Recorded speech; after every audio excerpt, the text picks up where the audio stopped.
You're throwing a Texas rig the same way every time, you're probably missing out on some fish. What's up, y'all? It's Jerry here. Today, I will show y'all exactly when to use different types of Texas rig retrieves because, yes, there is a difference between each one. I have some underwater footage to go along with this to further your understanding. So, without further ado, let's get started.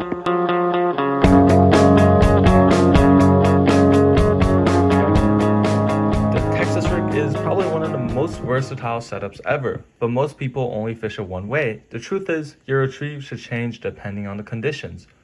For the first retrieve, we have the most standard retrieve, dragging your Texas rig. This is when you lift your rod upwards, dragging the Texas rig towards you, then reeling the slack. Most people think this is like a slow finesse style retrieve, but that's not quite true. Let's take a quick look at the underwater footage.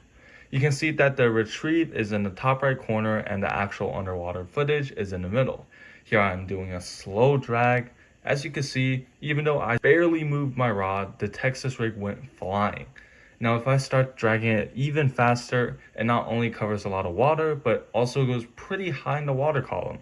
With the bait traveling pretty far in one light drag, the retrieve could be really good for active fish that are actively trying to chase bait and look for a meal.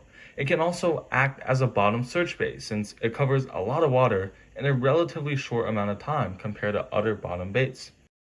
Next, we have the popping or jerking retrieve. To do this retrieve, you pop your rod upwards consecutively in a quick manner.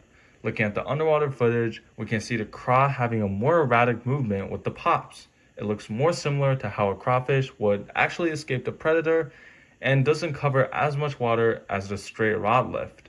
This means it stays in the strike zone for longer while still triggering good reaction strikes. This retrieve will likely be the best when you're fishing a specific spot, like under a dock, in front of some grass, or next to a log.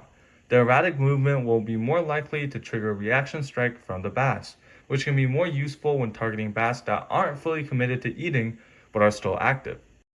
Now, this next retrieve is one a lot of people overlook, the sidewards drag. To do this, instead of lifting your rod upwards, you move it sideways. As you can see in the footage here, it keeps the bait on the bottom and stirs up dirt and debris.